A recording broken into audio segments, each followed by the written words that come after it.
તમારું સ્વાગત છે મારી ચેનલ શ્રી હરિ રસોઈ ઘરમાં। આજે આપણે બનાવીશું કંદોઈની રીત સાથે સોફ્ટ, સ્પોન્જી અને જ્યુસી રસગુલ્લાની રેસીપી।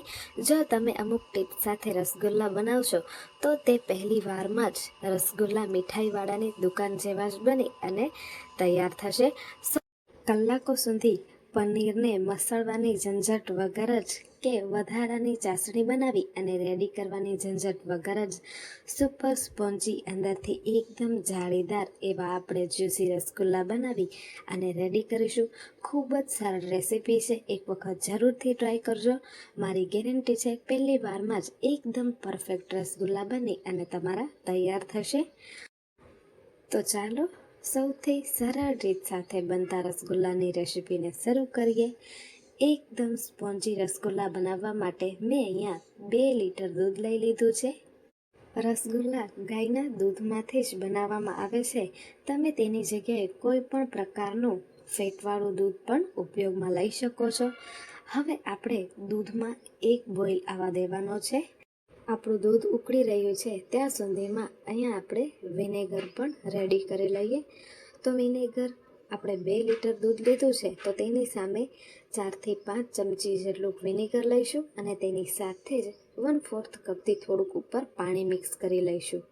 દૂધમાંથી છેનો બનાવવા માટેનું મિશ્રણ આપણું રેડી છે।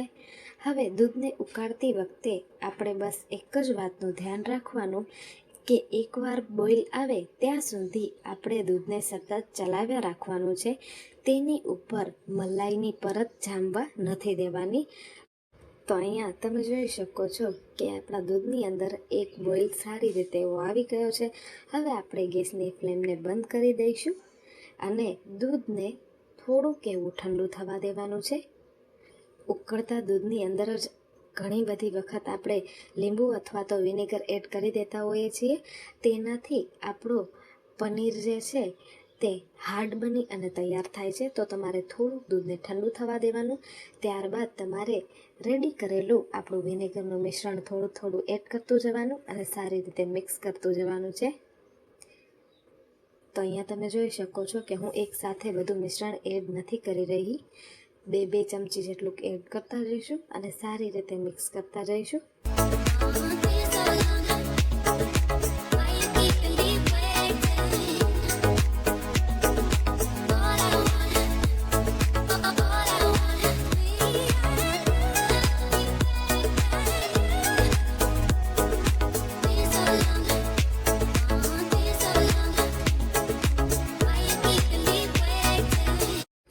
તો અહીંયા આપણો છેનો જે છે તે સારી રીતે અલગ થઈ ગયો છે।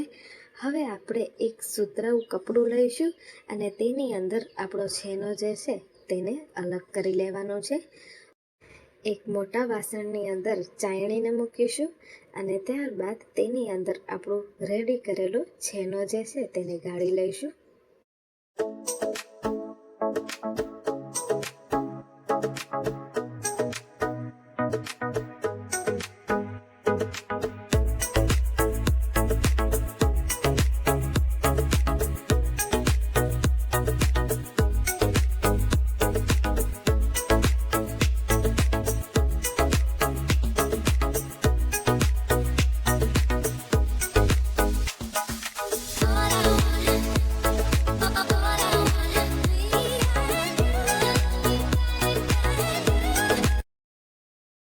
પાણીમાંથી પનીરને અલગ કર્યા બાદ હવે આપણે 1 થી 2 કલાક માટે તેને સારી રીતે નીતરવા માટે મૂકી દેવાનું છે।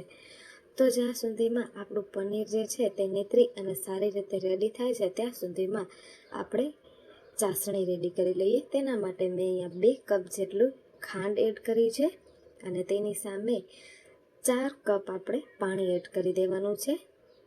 પાણી એડ કર્યા બાદ હવે આપણે આપણી શુગરને મેલ્ટ કરી લઈશું। પાણીની અંદર સારી રીતે આપણી ખાંડ ઓગળી જાય ત્યાં સુધી આપણે તેને ચલાવતું રહેવાનું છે। તો અહીંયા આપણી ખાંડ ઓગળે છે ત્યાં સુધીમાં અહીંયા આપણા રેડી કરેલા પનીરને જોઈએ તો તેની અંદરથી પાણી સારી રીતે નિતાળી લીધું હતું। મેં સારી રીતે તેને ડ્રાય પણ કરી લીધું હતું। હવે કલાકો સુધી પનીરને મસળવાની ઝંઝટ વગર જ રસગુલ્લાનો છેનો તૈયાર કરવા માટે મિક્સર જારની અંદર આપણે પનીરને એડ કરી દેવાનું છે અને મિક્સર ગ્રાઇન્ડરની અંદર આપણે 1 થી 2 વખત તેને ફરાવીશું અને એકદમ પરફેક્ટ એવો આપણો રસગુલ્લા માટેનો છેનો જે છે તે બની અને તૈયાર થઈ જશે.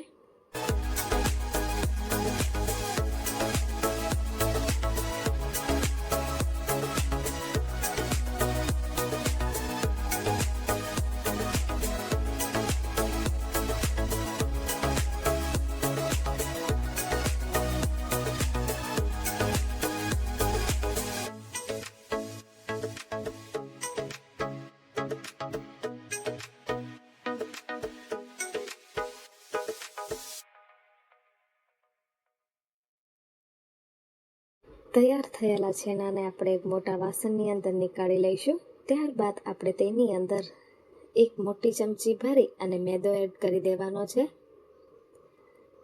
મેદો એડ કર્યા બાદ આપણે સારી રીતે તેને મિક્સ કરી લેવાનો છે.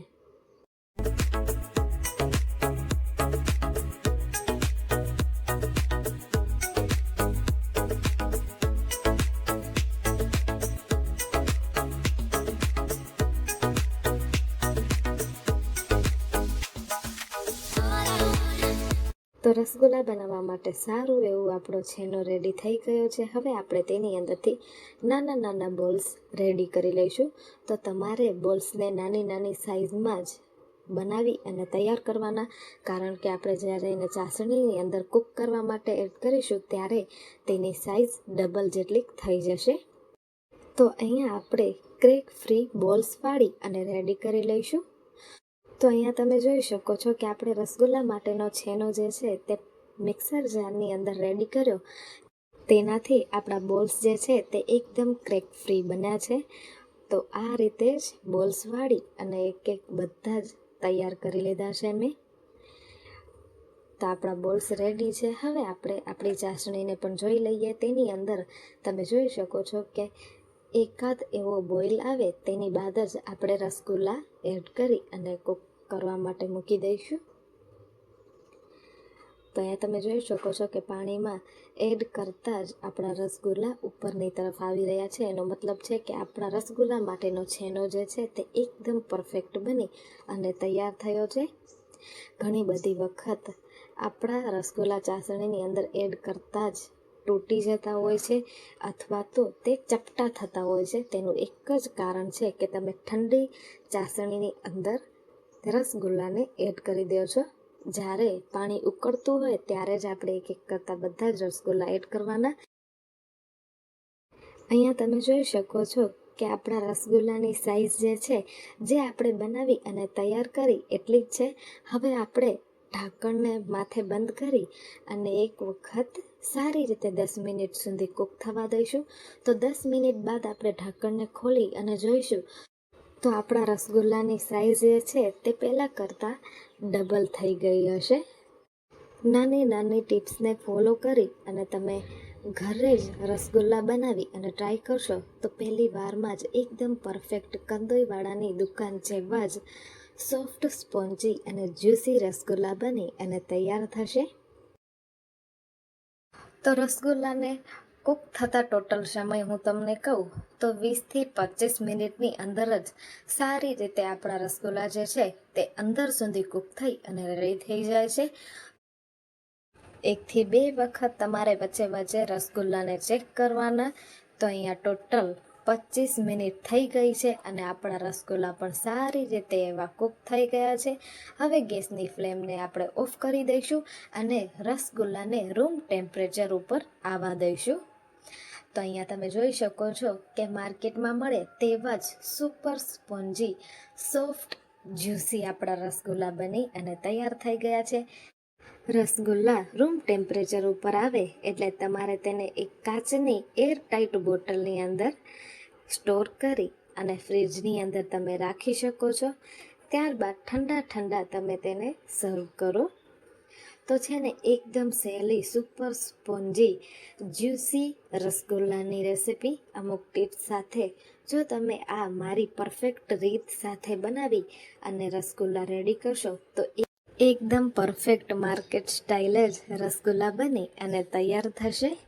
તો તમને મારી આ રસગુલ્લાની રેસિપી કેવી લાગી એ મને જરૂરથી જણાવજો. આજ માટે આટલું જ. ફરી મળીશું નવી રેસિપી સાથે.